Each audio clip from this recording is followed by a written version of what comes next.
This is me, July 29th, 2008. It is 12:33, covering all my bases, making sure that if something happens to me or my family or all of us, that our assets are documented.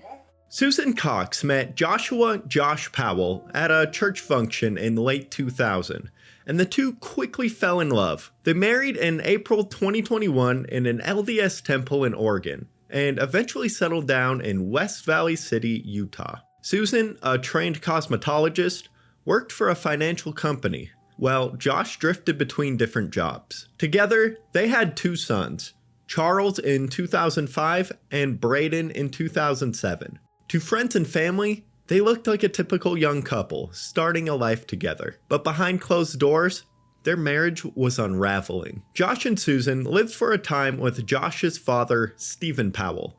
It was during this period that troubling family dynamics surfaced. Steve developed an unhealthy obsession with his daughter-in-law. He followed her around with a camcorder, spied on her through doors with a mirror, stole her personal belongings, and even read her private journals. In the year 2003, he went so far as to confess romantic feelings for Susan. Just had what is probably the most erotic experience I've had in my entire life. Susan has been feeling ill. She had a cold. And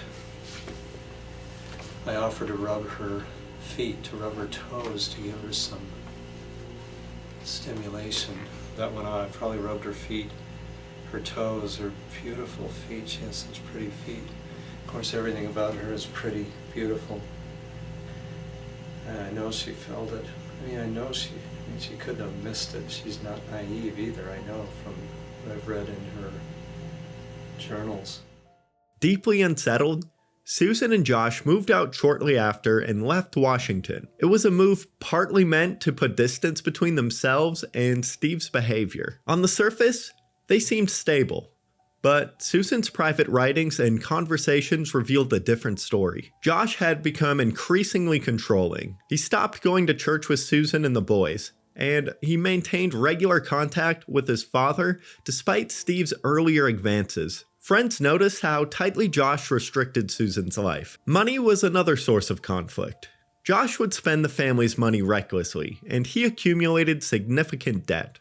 In 2007, he filed for bankruptcy with more than $200,000 in liabilities. Privately, Susan began to take steps to protect herself. And I am documenting all our assets, just in case of any emergencies, fire, flood, damage, disputes. And pimping out stuff he's done to his computer. He built it himself. I think there's like 5 hard drives, something about doing raids. There's those for all the computer geeks. And there is a shop vac. This is all stuff bought in a year or less through Home Depot on my credit. Josh bought a lot of stuff and then he had to bankrupt it. And then he bought a little bit more on my credit. Oh, there's his RC car. It's pretty pimped out. If you can see that stuff. This is all of Josh's RC car stuff. You are with me. I'm told it's like worth $3,000. Josh felt the need to pull the mirror out and cut more holes in the wall. Said he was going to make shelves. That didn't happen. And I had necklaces too. I don't know where those are. I just got in a rage, as you can see, and broke this. There's duds and pearls and opals in there. Broke this and threw all my DVDs and made a mess. Because he was angry at me. This was about a year or two back. She also wrote a handwritten will in secret and placed it in a safe deposit box, instructing that Josh should never see it. In the note, dated July 28, 2008, she expressed how unhappy she was and warned, "If I die, it may not be by accident, even if it looks like one." She also told a coworker that if anything happened to her, police should look at Josh first. In journal entries and emails, she described feeling isolated, controlled, and worn down by fights over money and faith. Friends later recalled how anxious she seemed, though she stayed devoted to her 2 young boys. She tried to make the marriage work, but privately, she was preparing for the worst. December 6, 2009, West Valley City, Utah.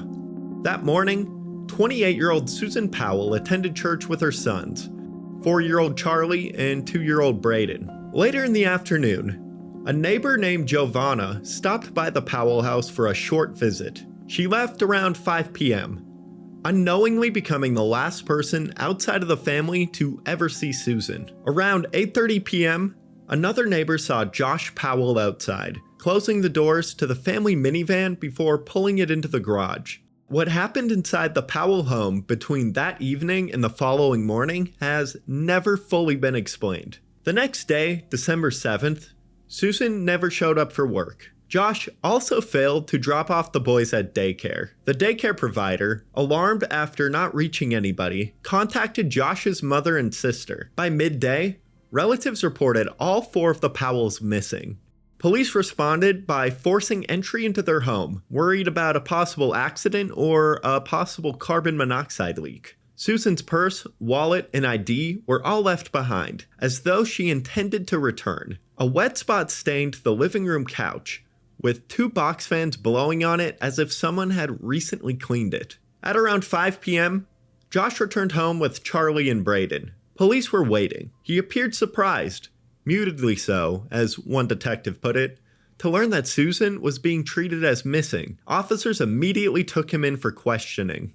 Josh claimed he had taken the boys up on a spontaneous camping trip in the middle of the night. According to his story, he left Susan sleeping at home around midnight on December 7th and drove the children to a remote desert area along the Pony Express Trail. There, he said, they roasted marshmallows and tested a generator during the snowstorm. He told police that he thought it was still Sunday and didn't realize he had work or that the boys had daycare. Over the following days, Josh's actions raised even more suspicion. On December 8th, after another police interview, he abruptly rented a car at an airport and disappeared for over 18 hours.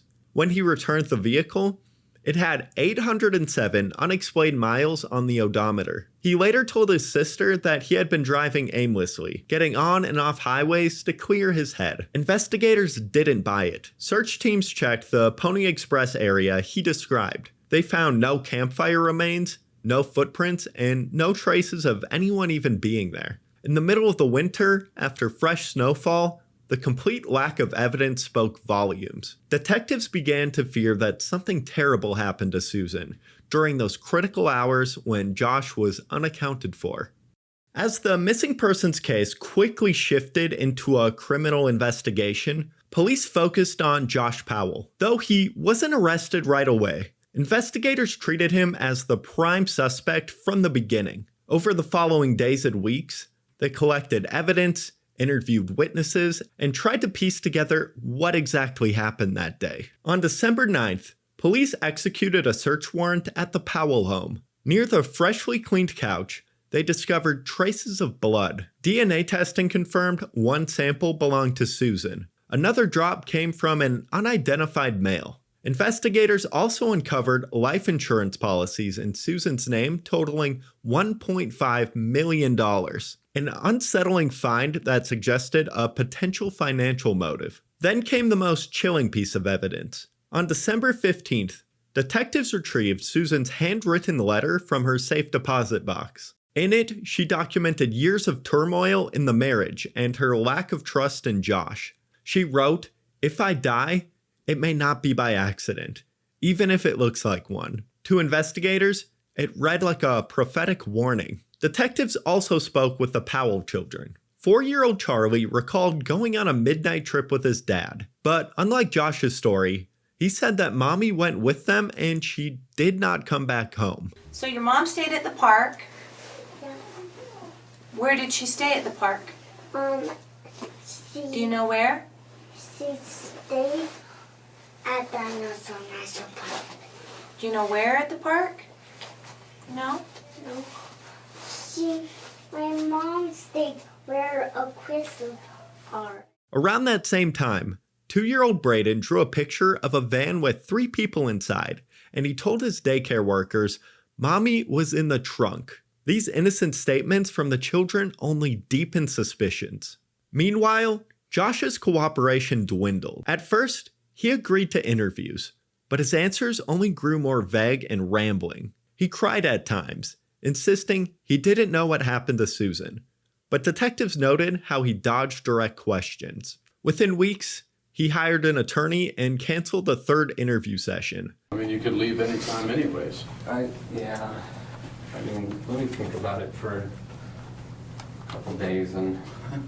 Your wife is missing, Josh. Yeah, but I've always... And you want to think about it for a couple of days? By December 18th, just 11 days after Susan vanished, Josh packed up his belongings, left Utah, and moved his sons back to his father's home in Washington. Aside from attending a single vigil where observers described him as cold and detached, Josh showed very little concern for his missing wife. As the months went on, more disturbing details surfaced. Investigators learned that only days after Susan disappeared, Josh began liquidating her assets and canceling her appointments. A coworker reported that before she went missing, Josh had casually talked about hiding a body in an abandoned mine shaft in Utah's West Desert. Search teams combed remote mines and desert terrain throughout 2010 and 2011, but no trace of Susan was ever found. Susan Powell's disappearance quickly captured national headlines. In the days after she went missing, local news in Utah and Washington covered the story of a young mother who vanished under suspicious circumstances. Vigils were held in both West Valley City and Susan's hometown. At one vigil before Christmas 2009, her father, Chuck Cox, pleaded publicly for her safe return, while Josh stood off to the side, silent. On January 4th, 2010, less than a month after Susan's disappearance, her family held a press conference revealing troubling details about the Powell's marriage. Relatives recalled that Josh wouldn't allow Susan her own car keys and restricted her access to money, even changing bank PIN codes to cut her off financially. There were also whispers of physical altercations. Josh's own sister, Jennifer Graves, publicly called him to do more, saying, quote, "You're the husband. There's more you can do, so get up and do it." In February 2010, Susan's family appeared on Dr. Phil to raise awareness and again begged Josh to cooperate. I want you to imagine that you have a precious child. You nurture her, you raise her, you dance at her wedding, and then one day, she goes missing. Could the person you trusted your child with for the rest of her life actually be the one to take her life? Each day is kind of like a depression, but I choose to get up and think positive and have hope and faith that she'll be found alive. Is there anybody that is not suspicious of Josh? If he's not talking, somebody else has to know something. I don't know. I'm not saying he did it. I'm not accusing him. I'm just telling you that my common sense says something's wrong. I know brothers and sisters talk. What has he said to you about this? You had to have asked him some questions about it. How have you kept from grabbing him by the shoulders and said, "Tell me what you know about my daughter"? In late 2010, a website called SusanPowell.org appeared, claiming to be an official source for updates. The site defended Josh and portrayed him as a victim of a smear campaign. It even suggested, bizarrely, that Susan had run off with another missing persons, Stephen Koshner, to start a new life in Brazil. These claims were widely dismissed, and it is believed the site was run by Josh and his father, Steve Powell. The Cox family called these posts absurd, further escalating tensions between the two families. And I guess we're here, You're right? not believable. Yeah, right, sir. Right, I'm not. You are, though. Anyway, is there any other question that I can answer for anybody? I'm totally open to anything. I mean, we've got a lot of information about the Cox family and about Susan, a lot of it from her journals, a lot of it from Josh's, he lived with Susan for 8 years before she left. He knows a lot that is not in the journals, but the journals confirm what he knows that Susan told him about her family, about her growing up years. Quit talking to the West Valley City Police, and the reason had to do with what's that? But approaching them, it's not like that they were Yeah. keeping in contact Well, yeah, no, that's fine. He basically, Josh had an extensive interview with them the day or so after Susan disappeared, Erica, and the way they handled the interview, and they know they handled it wrong. They know they screwed up.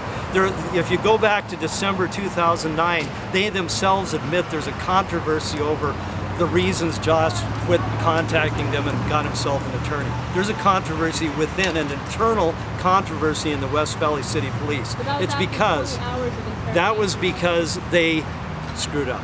And you know, as I told Josh, we should probably explain that on our website. We're not. I doubt that Josh will ever talk to the West Valley City Police, Erica, but he'll talk to the FBI. They just have to call. They know our number. They know my email. I contacted them 3 or 4 months ago about some possible lead that I had, but they don't. You know, they'll contact me if they want to. They don't tell us anything about the investigation. The only thing they told us is they believe she's alive. They've told us that, and Josh had nothing to do with her disappearance. That's what they've told us. They told us a couple of other things, but nothing about specifics about the investigation. That was 4 months after 3 months after we told them about the Stephen Kosher possibility. We think that their investigation into that probably had something to do with their conclusion that she's alive. They must have found something. I told Josh at the time, I said, they know she's alive. They wouldn't say they believe she's alive. They know she's alive. As the investigation pressed on, attention turned towards Josh's father, Stephen Powell. Susan had long described Steve as disturbing and unsafe, even writing in her journals that she wished Josh would cut off contact with him. In 2010, when Josh moved himself and the boys back into Steve's home, police interest naturally widened. In August of 2011, detectives searched Steve's home. What they found shocked even veteran investigators. Hidden in a secret locked cabinet was a collection of more than 4,500 secret images of Susan. Many of these were voyeuristic photos taken without her knowledge. They also discovered her private diaries, which made clear she found Steve's attention revolting and frightening. On September 22, 2011, he was arrested and charged with voyeurism and related crimes. The arrest made headlines nationwide, casting the Powell family in an even darker light.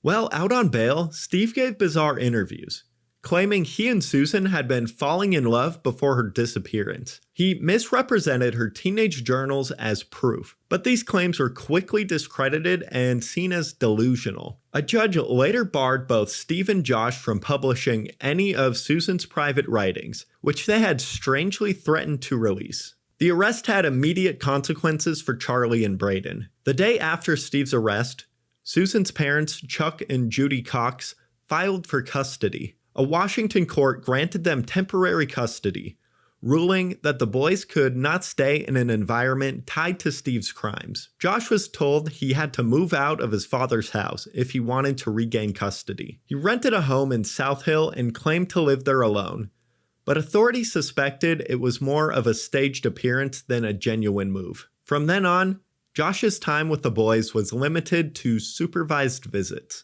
To the Cox family, Steve's arrest and the removal of the children seemed like signs the truth was closing in. Police in West Valley City even said they felt they were nearing a tipping point. But instead of a breakthrough in court, what came next was a tragedy beyond anybody's imagination. After Steve Powell's arrest, Josh's life in Washington came under heavy scrutiny from both police and child welfare authorities. With both Charlie and Braden living temporarily with their maternal grandparents, Josh was desperate to regain custody. The court required him to undergo psychological evaluations and restricted his time with the boys to supervised visits. On the surface, Josh seemed like a loving father. He had no criminal record, and the evaluators noted he interacted warmly with his sons. But red flags were there. He was defensive, paranoid about authorities, and unwilling to acknowledge any personal faults.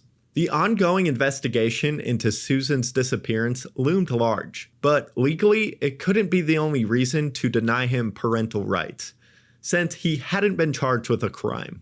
Just days later, on February 5th, a social worker arrived at Josh's rented home in South Hill, Washington, for what should have been a routine supervised visit.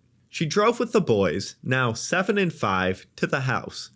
Excited, they ran ahead of her to the front door. Josh let them inside, then slammed the door and locked it, shutting the social worker out. Alarmed, she smelled gasoline and immediately called 911. Something really weird has happened. The kids went into the house and the parent will not let me in the door. What should I do? I think I need help right away. And this is the craziest thing. He looked right at me and closed the door. Are you there? I smell gasoline and he won't let me in. To respond to emergency, life-threatening situations first. Well, this could be life-threatening. I'm afraid for their lives. Minutes later, at approximately 12:16 p.m., an explosion tore through the house. Her husband, Josh, killed their 2 sons and committed suicide in his Washington state home. Then his home exploded. Susan Powell's father says his grandchildren would still be alive if police had arrested Josh Powell. The mayor of West Valley City, Utah, told the Desert News his police department did everything it could. The blast leveled the structure and sent flames soaring into the sky. The social worker, still on the phone with 911, screamed, "He exploded the house with the kids inside." Inside of the house were Josh, Charlie, and Braden. Investigators later determined that Josh had spread gasoline as an accelerant before setting it on fire. The official cause of death was carbon monoxide poisoning from smoke and fumes, but the tragedy was even more horrific. Both boys had suffered chopping wounds to the head and neck. A hatchet was found near Josh's body. It appeared he attacked them before the fire consumed the house. News of this event stunned the nation. To many, it was Josh's final confession. Recordings revealed he had emailed goodbye notes, withdrawn cash, and given away the children's belongings in the days before. On the morning of the fire, he sent a brief email to family and friends, saying, "I'm sorry, goodbye." When authorities informed his father, Stephen Powell, still in jail on voyeurism charges about the deaths, he showed little emotion and quickly invoked his right to remain silent about Susan's case. His reaction only fueled suspicion that he knew more than he ever admitted. Both Charlie and Braden were laid to rest in their mother's hometown in Washington. Their graves included memorials for their mother, Susan, whose body was still missing. The Cox family, already enduring years of anguish, were left to bury their grandsons as well. With Josh gone, the investigation into Susan Powell's disappearance shifted dramatically. No charges could ever be filed. Josh had ensured that. But in May of 2013, after more than 3 years of searches, West Valley City Police officially closed the active investigation. They publicly stated their beliefs that Josh murdered Susan, likely on December 6th or 7th, 2009, and that his brother Michael helped him dispose of her body. Michael Powell had already drawn suspicion. Shortly after Susan disappeared, he abandoned a car at a junkyard. Cadaver dogs later alerted on the trunk, but DNA testing was inconclusive. In February 2013, just a year after Josh's death, Michael took his own life by jumping from a parking garage in Minneapolis. Investigators believed he knew where Susan's body was hidden, but whatever knowledge he had died with him. When the case was finally closed, police released thousands of pages of files, interview transcripts, evidence logs, and emails. The documents revealed the immense scope of the investigation, including the chilling details, like how Josh seemed indifferent during questioning, sometimes joking about trivial things when detectives pressed him on Susan's fate. Though the case was now considered cold, police emphasized it could be reopened if any credible new lead surfaced. The legal fallout stretched on. In 2011, Josh's mother and sister tried to have Susan declared legally dead to claim her life insurance. Chuck Cox fought back and in 2015 won control of Susan's estate, blocking their attempt. Susan wasn't officially declared dead until 2019, when a court issued a death certificate listing her cause of death as homicide. The Cox family also sued Washington State Department of Social and Health Services, arguing that the agency failed to protect Charlie and Braden. But in 2020, a jury found the department negligent and awarded the boys' estates $98 million. The Cox family also pushed for legislative changes, successfully advocating reforms to limit parental visitation rights in cases where one parent is a suspect in a serious crime. Meanwhile, Steve Powell faced his own reckoning. Convicted of voyeurism in 2012, he spent about 7 years in prison. He was released in 2017 and died of natural causes in 2018 at the age of 68. Susan's case has remained in the public eye through documentaries, books, and podcasts. Search efforts have occasionally resumed when tips came in, from suspected grave sites to abandoned mine shafts, but so far none have led to her remains. Today, Susan Powell is still listed as a missing person. Though investigators and family are convinced she was murdered by Josh, her body has never been found and no one else has ever been charged. Her parents, Chuck and Judy Cox, continue to honor her memory. They run a foundation in her name to support victims of domestic violence and hope that one day Susan's remains will be found so she can be laid to rest beside her sons. The story of Susan Powell is one of love and trust betrayed by darkness. What began as a missing persons mystery ended in a double murder-suicide that horrified a nation. Through Susan's own words and the memories of those who loved her, her voice still echoes. Her disappearance and the deaths of her children remain a chilling reminder of the real dangers of domestic abuse. It is a case that lingers unresolved, with a hope that one day the full truth will finally come to light. If you found this video informative, please take a moment to like the video and subscribe to the channel. It helps us reach more people who are interested in true crime stories just like this one. Don't forget to turn on notifications so you'll know when we release our next story. And if you would like, share your thoughts in the comments below. What stood out the most to you about Susan Powell's story? Thank you so much for watching, and I'll see you in the next video.